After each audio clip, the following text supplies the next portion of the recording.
you guys enjoy your whatever that is. All right. Test.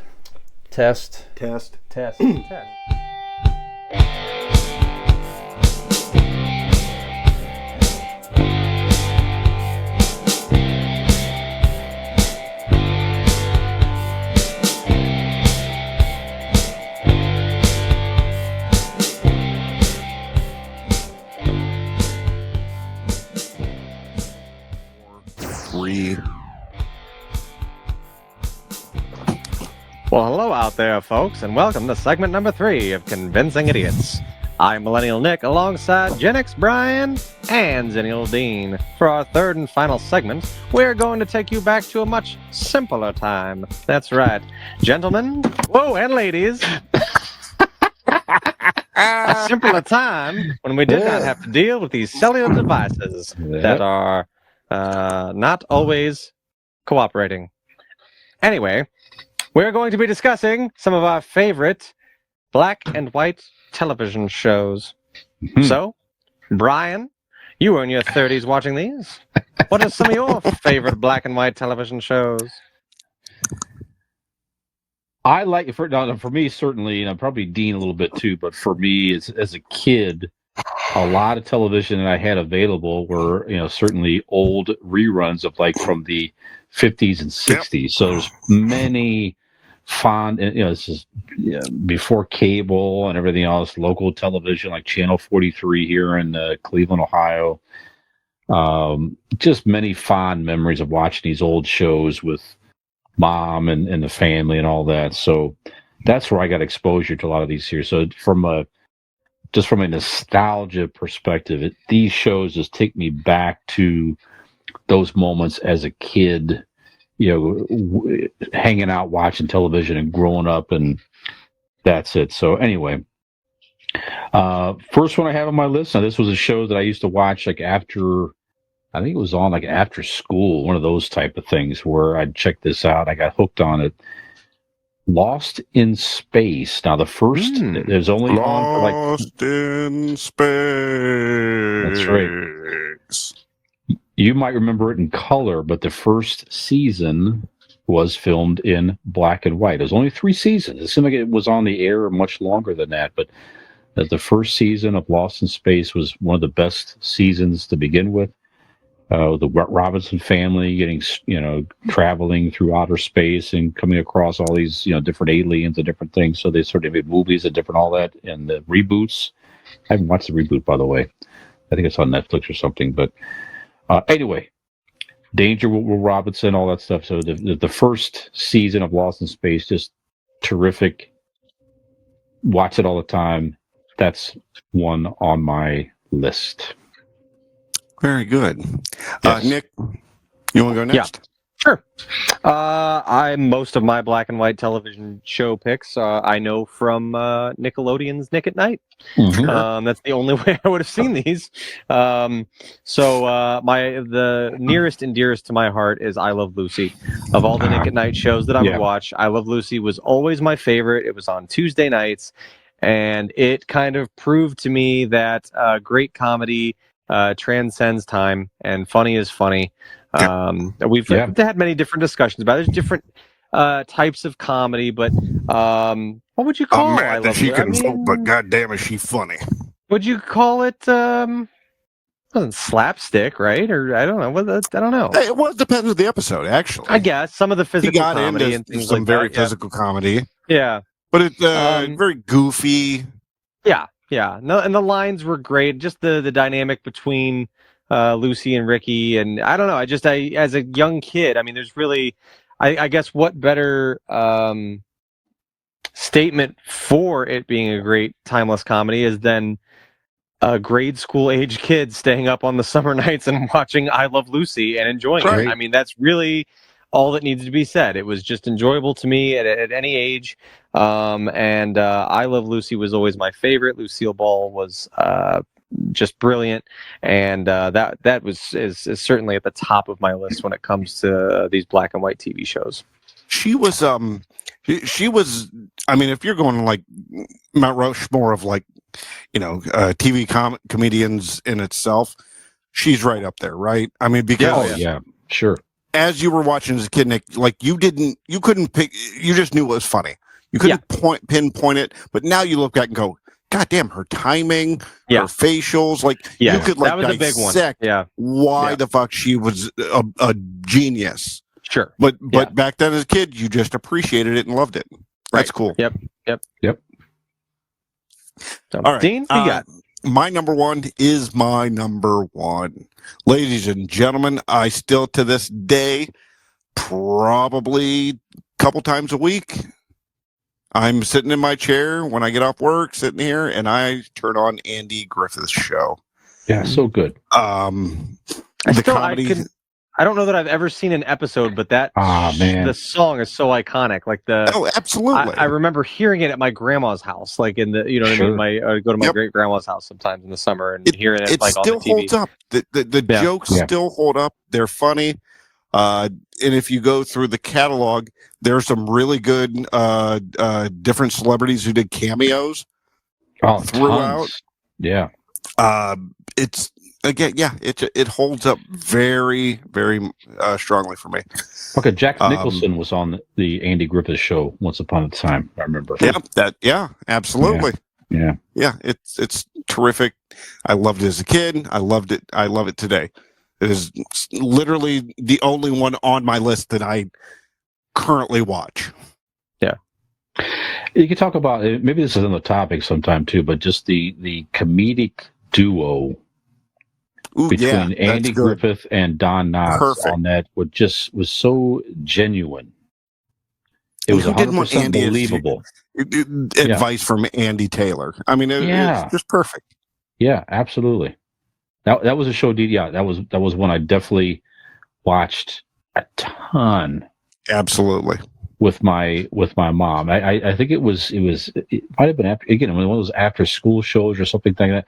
And in grade school too, we were allowed for a period, I can't remember what grade it was, but I was a little kid and I used to walk to elementary school, which was a couple blocks away. Okay. Mm-hmm. And for a while there, we were allowed at lunchtime to leave school. I mean, think about this now. I mean, this is just the era that it was. You were little kids could leave the school by themselves, unchaperoned, okay, go somewhere, wherever. They don't fucking know where we were, as long as you were back by the end of lunchtime. So there were a lot of times where I would leave school, walk a couple blocks to mom had lunch ready. My mom was is a saint, and we'd sit there and have fucking fish sticks or something like that, and watch an episode of something, Andy Griffith or something, and I would walk back to school, something like that. Gotta take off, Ma. Back to school. Yeah,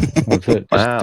Those memories of that show and the connection with with your parents and everything. Anyways, just nice stuff. Millennials. Anything earlier? Whoever's listening to this that doesn't know, Nick, this goes to you too. I want you to. Well, you all are probably aware now. The 1970s didn't give a fuck about children. That's about right. Yeah. Yeah, we had to learn to fend for ourselves, and it was just something where just don't be a stupid. I was at Oliver's choir concert tonight, and they wouldn't, even with all the parents and family in the school, they wouldn't dismiss them from the stage to the gymnasium. They had to section off the classes and take them down different hallways and go, this class meet us down this hallway. Right. This class meet us down that hallway. Yeah. Crazy. Yeah. In the 70s, they would have just literally a shotgun start. Somebody would have shot a shotgun in the auditorium and just let the kids scatter to wherever they may. Yeah. But we didn't worry about it back then either. You know what I mean? Anyway. All right. Good pick, Dean. Andy Griffith. Is that me? Yeah, it's you. Okay. I'm going to use the one that's on my shirt right now. I have the beautiful Yvonne DiCarlo as Lily Munster, the Munsters. Love that. Again, it's only a few, I think it was 3 seasons or something like that. Again, it seems like it was crazy. A lot more. Yeah. But I absolutely love that show. Even to this day, I could sit down and watch a few episodes. It's out there on streaming right now. You can find it, or certainly the box sets, everything. But Fred Gwynn as Herman, Hal Lewis's grandpa. Just a great cast, fun, just a fun show, wholesome, and everything else. And again, what that show to you learn that the monster. That was a funny thing about a lot of those episodes. Was the monsters were the normal ones. Yep. They happen to look different, but they were a loving family that just happened to be monsters. And there were idiots and people they dealt with that were the normal humans that were afraid of them for no reason. Meanwhile, they were just a loving family. That's it. I mean, it was great stuff. There was a hidden commentary, it being in the 60s. Sure. And kind of people that are different or don't view them as monsters. They're just nice people like everybody else. There was a very liberal. Don't judge a book by its cover type of deal. Yep. But just great. Normal people are the monsters, man. That's it. And the monsters was on my list as well, but also like aesthetically really lends itself to the black and white. I mean, correct. For the tone of the show as well. I mean, it really. Yeah, I saw pictures of the actual set from the 60s in color, and I'm like, no, that's weird. I don't like that at all. Yeah, I don't need that. Well, even Herman, even Freddie Wooden, I think he wore green makeup, but just for the tone and everything for the black and white. But sure, right. It just wouldn't have looked right in color. They tried to reboot it in color and different things with different actors, of course, over time. It just didn't. And wasn't the grandpa kind of like bluish? Wasn't the same. It was like a light blue skin tone. Yep. Yeah. There you go. Nick and I. So I had Monsters too. Next, I will go with Alfred Hitchcock Presents. Ooh, okay. Very good. That was a good one. I was enjoyed that. There was a it was like the local, I want to say it was like the local channel 43 around here. It would have the Alfred Hitchcock hour. And just really cool. Very, which similar to one that I'm sure will be on Brian's list as well. Definitely a lot of like just good old fashioned thrillers. Once again, I could still sit down to this day and watch episodes of Alfred Hitchcock Presents. Just, very intriguing, good thriller show. So Alfred Hitchcock Presents is on my list as well. Good evening. Mm-hmm. It's very good. When he walks into the outline. Yeah, the silhouette of him. Yeah. Mm-hmm. But also, I don't recall watching that show that much, Nick. Surprisingly, I don't know. Honestly, if it was really available or I watched it a lot. I think. Yeah. So it's not on my list. You'll see when I get through it. But I need to find it and watch because I do love Alfred Hitchcock. We've been working through some of his movies more lately, and it's great stuff. I watched it a lot in my late teens, early 20s, like when it was just, like I said, it would be like on one of the local stations. They would show reruns, but like I didn't watch it as a kid or anything, but I kind of stumbled across it. I'm like, this is fucking cool. So yeah, definitely very enjoyable. And knowing I did watch it as a kid, which this type of stuff you'd like, you'd totally dig it. Yeah. Oh yeah. Okay. Big time. All right. Sure. All right. Boys, I'm going the original. When you when you think black and white, you think TV. Who doesn't think of the Honeymooners? Sure. Okay. To me, the Honeymooners is the OG, right? Mm-hmm. To the moon. I mean, yes, it promoted spousal abuse, emotional, physical. Yes, I get that. It's problematic today. But cry about it, you libs. Right?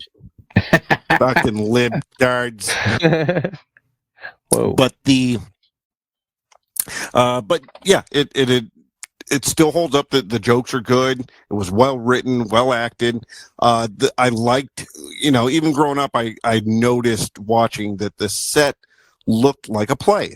Like it looked like they were doing a play every week, and that I found that appealing to everything else. Because obviously I was watching reruns. So I was watching, sitcoms that were, classed up and dressed up nice. This looked like a play put on every week, and it was funny. It was, it is to me when you go black and white TV. That's it. That's the granddaddy of them all. The Honeymooners. Very good. Very good. Well, I'm going to give you my tops. No surprise here. I think of black and white shows that I love. I can't even imagine. This is another one. I can't imagine the show being in color. It just would not be the same at all. The original Twilight Zone series back in the 60s. As you guys know, I've talked about it several times in the shows. One of my favorite shows of all time, even to this day. And just the black and white just had it. It's just a different feel, right? It has an extra sense of eeriness and horror when you have a suspenseful type of an episode. There's something to it, and I don't want to say it's a lost art, because certainly there have been modern shows that have purposely filmed various episodes in black and white for that very reason, to take it to a different, have a different feel to it, etc. To make it feel like Twilight Zone. I mean, it's probably in the direction. That's probably right. So, so many episodes, it's beautifully shot. Of course, the storyline, everything, but just the black and white. Like I said, I couldn't even. If someone said, I will give you an entire box set for free of every episode, but it's colorized and modern, and I would say, thank you, but you give that to somebody else that may appreciate it, because I'm just fine with the original black and white. That's it. That's the feel to it. I don't even know that I know necessarily what Rod Serling looks like in color. I don't even know. It's probably pictures of him out there. I don't know that I even know, because Rod Serling is in black and white in a good way, because that's him. That's the era. Actually, in real life, that's exactly how he looked. He looked like a black and white TV show. Everything else in color. Yeah, he's standing on Sunset Boulevard. He's just in the black and white tone. That's it. Yeah. There you go. Twilight Zone, 60s. Perfect. Very good. Yes. Nikolai? I will go next with Bewitched, another favorite of mine from the Nick at Night days. Bewitched was on Wednesdays, and Bewitched obviously later was in color as well, but in the beginning it was in black and white. That's right. And fun little premise there, out there, a little goofy, but definitely as a kid, watching it in the summertime, I always enjoyed Bewitched a lot. And the whole dynamic between there again, with it always had a fun little relationship between the husband and wife, where he's bothered by her existence, So it seemed to be a common thread between every black and white sitcom at the time. The man was always very, bothered by whatever the wife was doing. But were you guys always, even as kids, hyper aware that she could snap his neck with a twinkle of her nose? Oh, sure, she was all powerful. Yeah. I don't know how much I thought about he's being a dick to her, and you're like, why? She could end you in existence with a fucking turn of her nose, you ass. Darren, well, and the mother didn't like him. And Dora did not like she was Darren. Right. Yeah. I think she tried a couple times to make him disappear or do this or do. She did. I think that was one of the turned him into an animal a lot, actually. Yeah, if I remember correctly. Mm-hmm. But I do recall that was one of those shows where, like you said, Nick, it comes on Nick at Night, and the episode starts and it's in color. You're like, oh, okay. Like you were little, it just wasn't the same. It's weird. I like the cartoon intro. I enjoyed that in color. Yes. But once the live action started in color, I didn't like that as much. It's weird. Yeah. I don't know why, but yeah. I agree. There's something about that Technicolor that didn't work for that show. Yeah, fucking Paul Lynn. Right. Yeah, just again, that's another one. Hey, everybody. So well acted and just fun. Just she was pretty good. Oh, Elizabeth Montgomery, man, as a kid, it was like, wow, these are just a beautiful is a beautiful woman. Absolutely. She's still alive? Certainly. Oh yeah. Is she? Okay. No, she might have died actually. Must have been before this podcast, because I don't remember talking about it on here. Yeah. If she's died in the last 3 years, we would We have haven't talked had about it. anybody die in a while. We haven't done an obituary in a while. No, that's right. It hasn't been any significant that I've seen. But she looked good in She color is- and in black and white. She does come back to haunt everyone that was involved in the horrible, terrible Bewitched movie. As she should. Elizabeth Monk. Yes. Hmm. Yes, absolutely. Speaking of looking good across both, another thing that looks good both in black and white, or in color, or perhaps in a showroom, or perhaps maybe even in your very own garage would be an electric bike. Well, from where, you may ask? Well, I would simply tell you from our friends at RPM Bike Shop. They're located in Carrollton, Ohio, not too far from right here. If you don't believe me, you can head on over to their website, which is rpmbikeshop.com, to see the wonderful electric bikes that they have to offer you. You can also see those images and follow their day-to-day routine on their Facebook page. So go to that search bar, type in RPM Bike Shop, or give them a call today, 330-808-7792. And you, whichever way you like to ride, in color or in black and white, whether it's in a showroom or in your garage, there is no better thing to lay your eyes upon than an electric bike from RPM Bike Shop. Excellent. Dean, Well you're up, done. my friend. Well done. Thank you. Thank you. My number 3,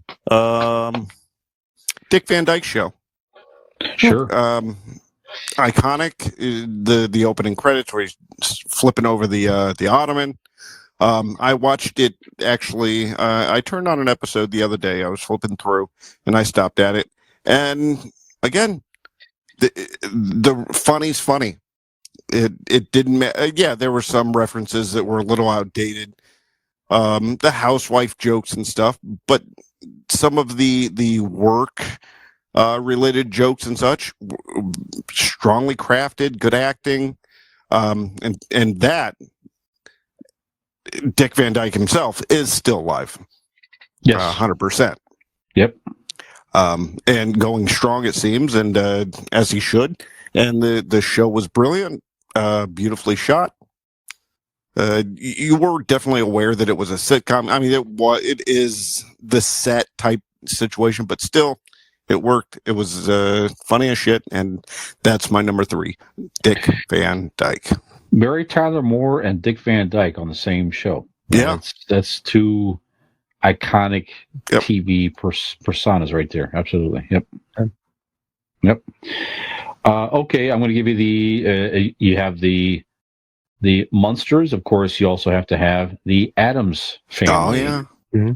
Right. I'm sure it's got to be on the list as well. Just the competing television program to the Munsters. Basically, it certainly had a different, a bit of a different tone and feel to it. They were weird. They embraced their weirdness, and again, same type of thing. A loving family, and people that came in thought they were strange, but again, reality, all they did was love each other, especially the Gomez and Morticia. Almost ridiculously loved each other, right? So right, in front of which everyone, was great. all the time. You know what?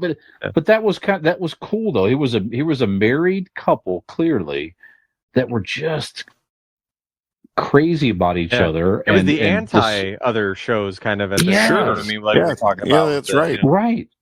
Other shows, you think about that era, they weren't allowed to show people sleeping in a married couple sleeping in the same bed. How much did you see affection between, physical affection between married couples? And that show said, no, we're doing. He is grabbing her. He's kissing her. He's kissing her arm. He's telling her how beautiful she is, and they're sword fighting. It was just like that was just very, very relationship cool. Goals. Yo, right? Yes, that's the truth.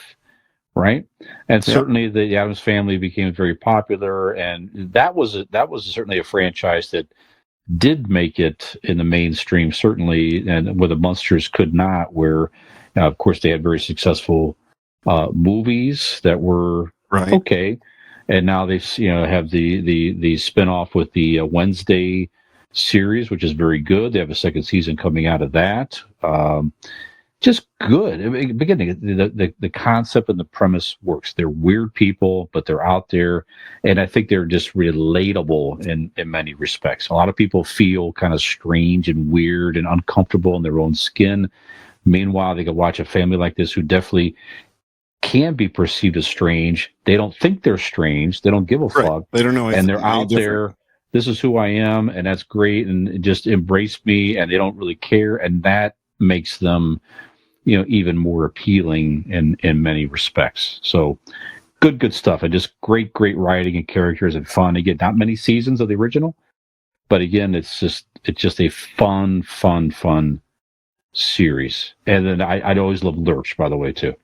Sure. Ted Cassidy as Lurch, just fantastic, awesome. I loved how he would people would come in with a hat, and he would always kind of snatch the hat off their head when they weren't ready, or smash the hat on their head and grab it off their head, that type of thing. Just the little subtle things were just hilarious.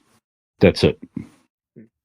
Yeah, to me, that was one of the sick days. If I'm home from school sick, yep, Addams Family and the Munsters are coming on. Sure. Absolutely. Great stuff. Alrighty, for my final submission, we've talked a lot about a lot of classics and things like that. This is one to me that really represents one of the originals in black and white television, Looney Tunes. Sure. Looney Tunes. Yeah. I mean, it's a cartoon, but it's a TV show, and I don't know. It's just good. So, I mean, at that time, not an abundance of programming for children. Right. Just something animated, fun, goofy, nothing to think about, and a lot of times characters didn't even speak to each other. It was just everything being played out with the Roadrunner and Wile E. Coyote, or Sylvester and Tweety, and different things going on. But Looney Tunes is iconic, so that's why it made my list. Absolutely. Yeah, those old black and white ones, man. And you got to see the very early versions of the classic Looney Tunes characters. I recall it did those look like Bugs Bunny. No, right. Yeah, he looked much different. And you had the very overly fat Porky Pig I remember he was one of the earlier characters on those black and white ones. Was completely different. Sure. Yep. Very good. Excellent.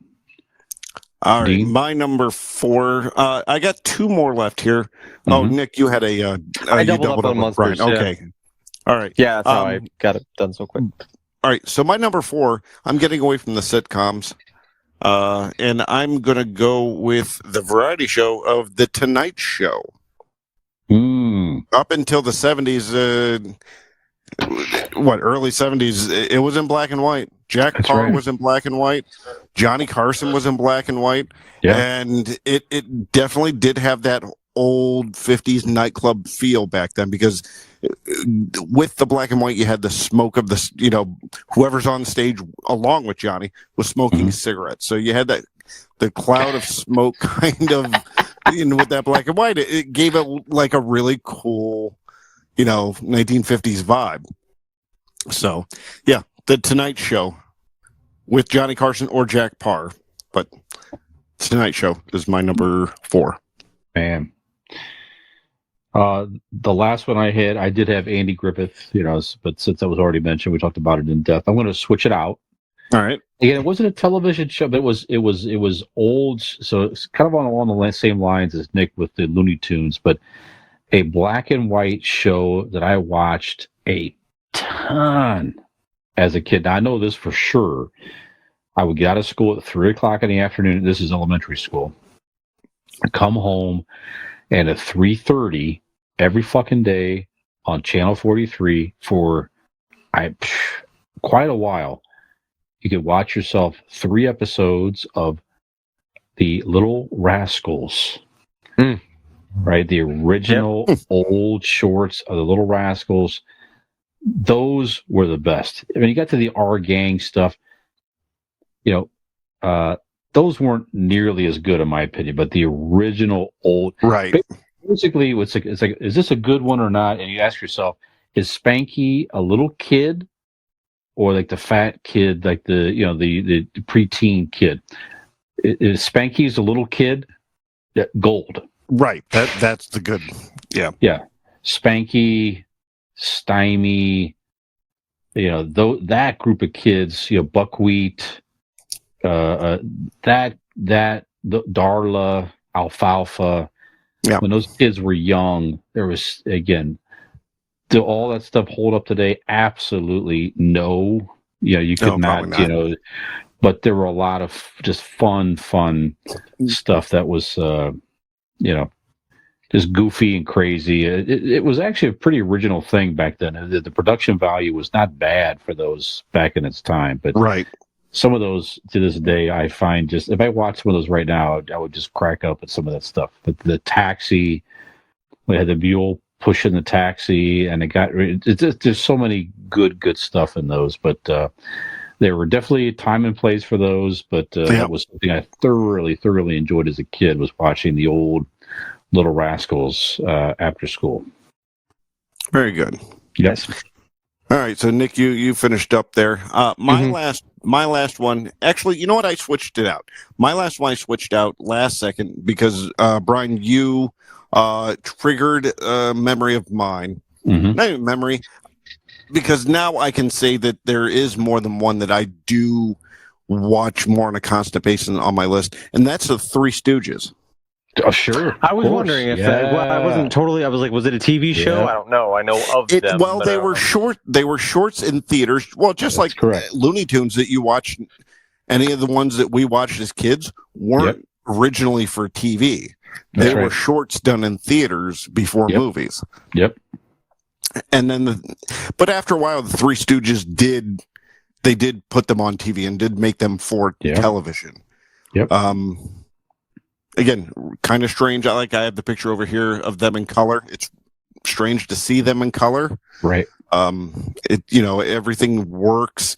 They're this kind of almost the edit cuts or stop animation for some of the gags, I think would be a little more prominent in color. I don't know why I would think that, but it just seems like that would be a thing.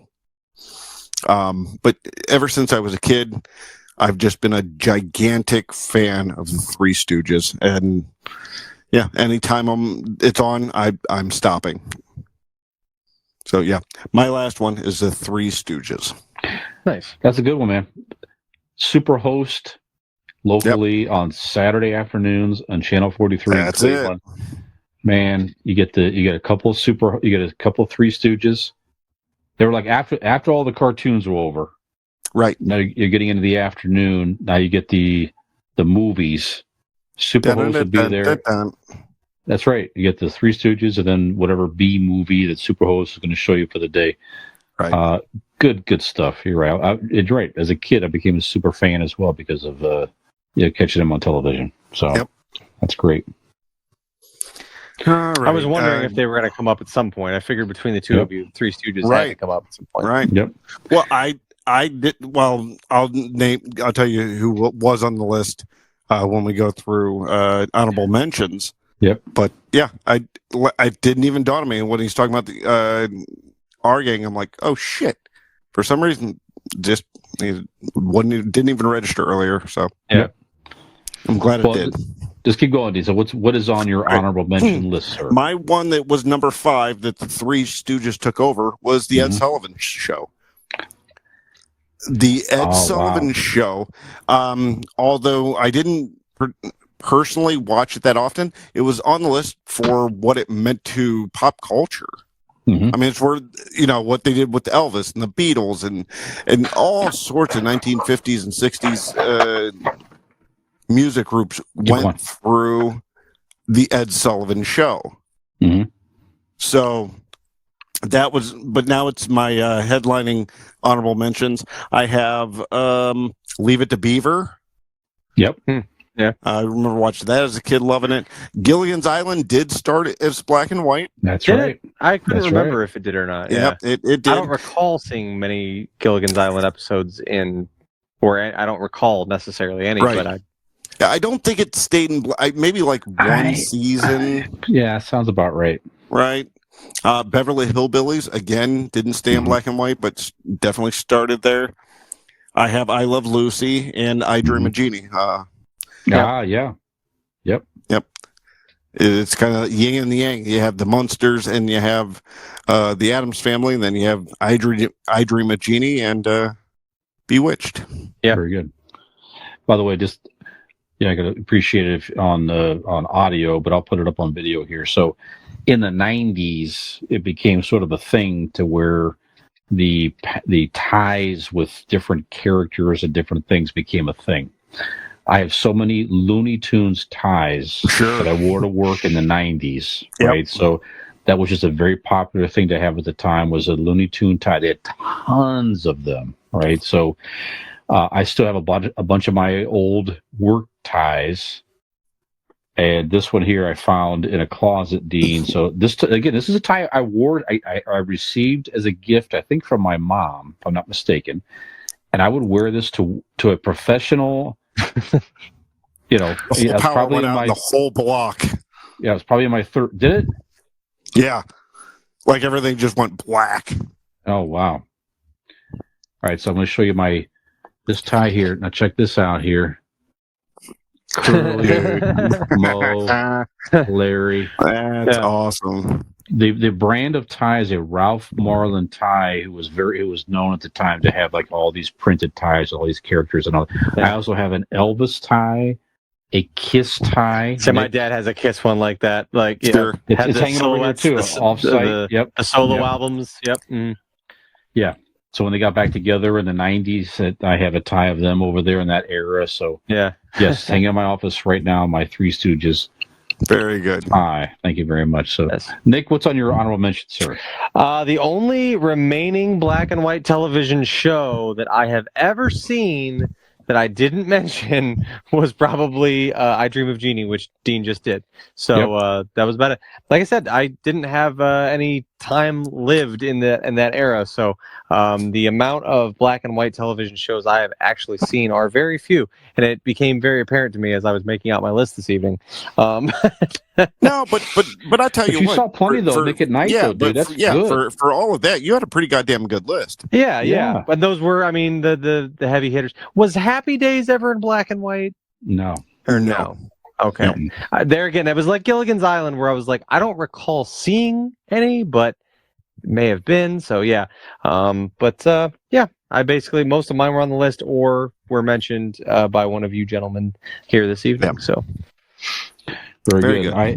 Mine's a lot. I Dream of Jeannie was on Thursdays, for the record, if anybody was interested. Sure. Good show. Mine at this rate's all overlaps. I had, of course, I mentioned I moved off Andy Griffith to replace with Little Rascals with the overlap. I Love Lucy I had, Beverly Hillbillies I had, Bewitched also, and Leave It to Beaver. All shows that I watched in some way, shape, or form back in the day. So good stuff. So I talked about me. So again, for you guys, is there a certain connection that black and white shows have versus color? Yes. Is there a different feel to you? Dean, go ahead. Yeah. It's the nostalgia. It's that feeling. It's that I remember doing this. No, I remember that time Dean cut out in the middle of a statement. Yep. That's the most intelligent he sounded all night. Yeah. Really, I'm digging it. He was interrupted by fate, Nick. Karma's a bitch. Karma just joined the show. That's it. So what is your connection to black and white? Any particular connection? I am connected with old when I see black and white. It means it's old. No, it's I mean, obviously, because that essentially that is what it represented to me. You know what I mean? It was old programming, but definitely a lot of those shows, I mean, like I mentioned with I Love Lucy, kind of showed me that it, good content is good content, good television, good writing is just that. It doesn't really matter in which era, or the fact that, by the time I was seeing these shows, they were 25, 30 years old, or more. But yeah, I don't have like a nostalgic tie to it because I wasn't there for that.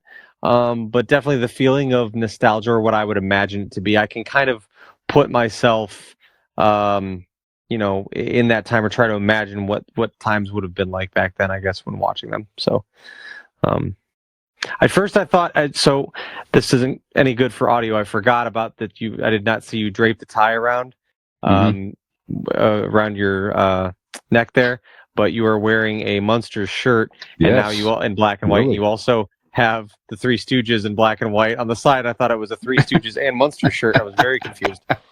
So, but what about you, Brian? The black and white, is that? I mean, obviously, I would imagine it probably takes you back to being a young boy and watching those shows. That's what it is. It's just a connection of nostalgia. That's exactly what it is, right? Yeah. So that's the initial feeling that I get. If something's in black and white, certainly you know automatically, well, this is older. And again, it just was the television I had available to me at the time as a kid, and it was the connection where I watched a lot of those shows with Mom. A lot of it was Mom. Yeah. Yeah, that's it. Mom and I watched a lot of these shows together as a kid, and so it just takes me back to that era. And then as I grew up, certainly just to appreciate the fact of the Twilight Zone and everything else, it just had a different feel to it. But yeah, it's the nostalgia. Okay, so we're just talking here, guys, about what is the connection of black and white? How does it make you feel when you see those shows? So, Dean, you were talking earlier. You got cut off by the app there. So, What is your connection to black and white? How do those shows make you feel? Go ahead. It just brings you back to, like I said before, it brings you back to nostalgia. Brings you back to everybody's childhood. Any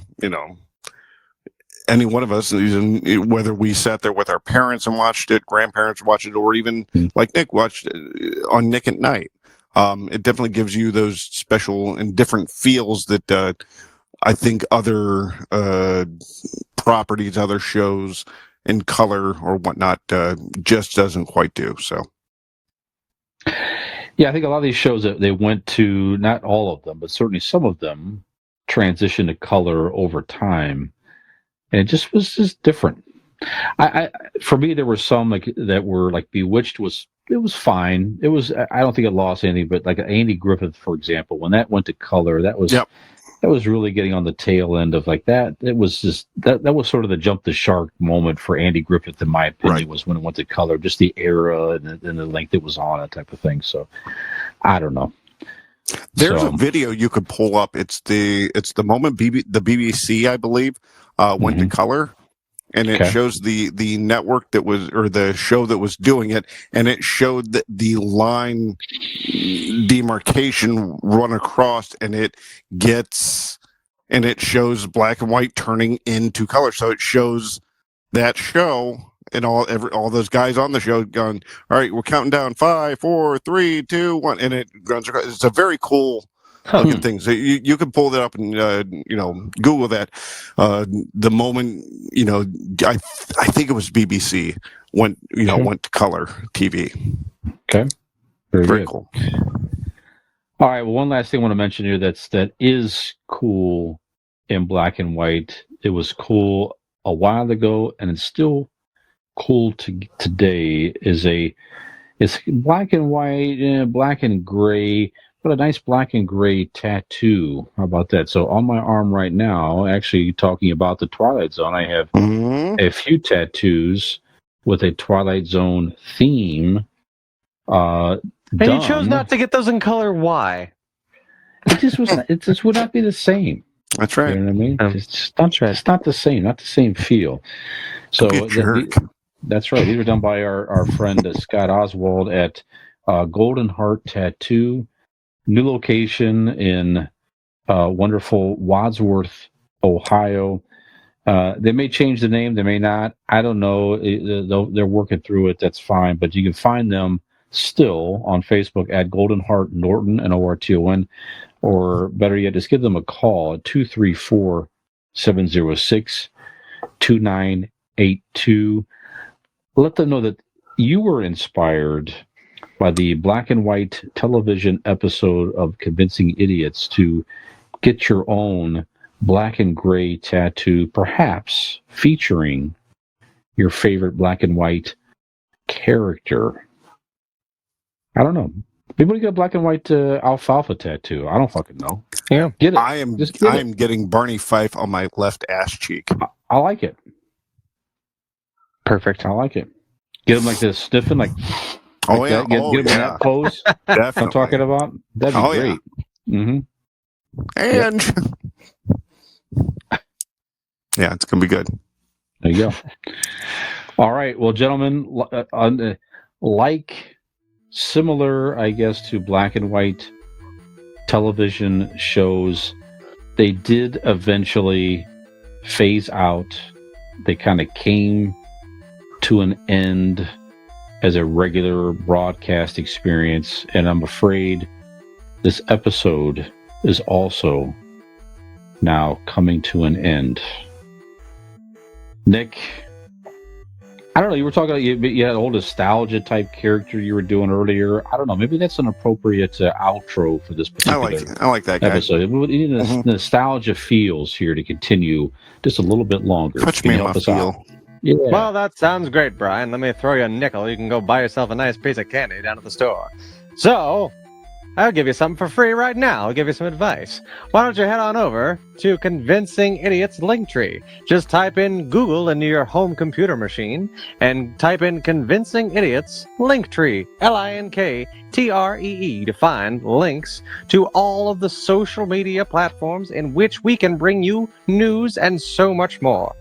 You can also find that information as well as merchandise on our website, convincingidiots.wordpress.com. So, for this riveting episode of Convincing Idiots, I am a millennial Nicholas. I'm the Zennial Dean. Gen X Brian. Have we convinced you to come back and join us for another root-tootin' episode of Convincing Idiots? Yeah. Was that Clark Cable on Coke? I hope so. I didn't share. Zennial Dean, Gen X Brian, Millennial Nick. If you like what you saw, like and subscribe.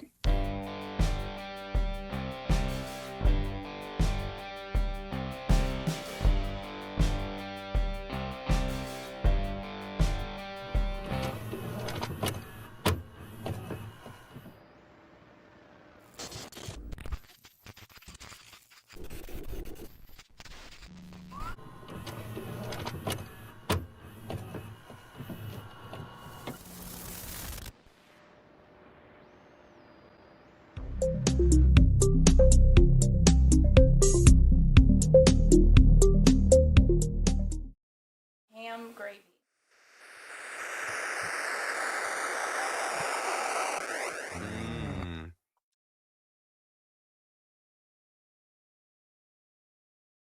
Video that you sent, is that the first game you went to at Carter's and you lost? Yep. But the only.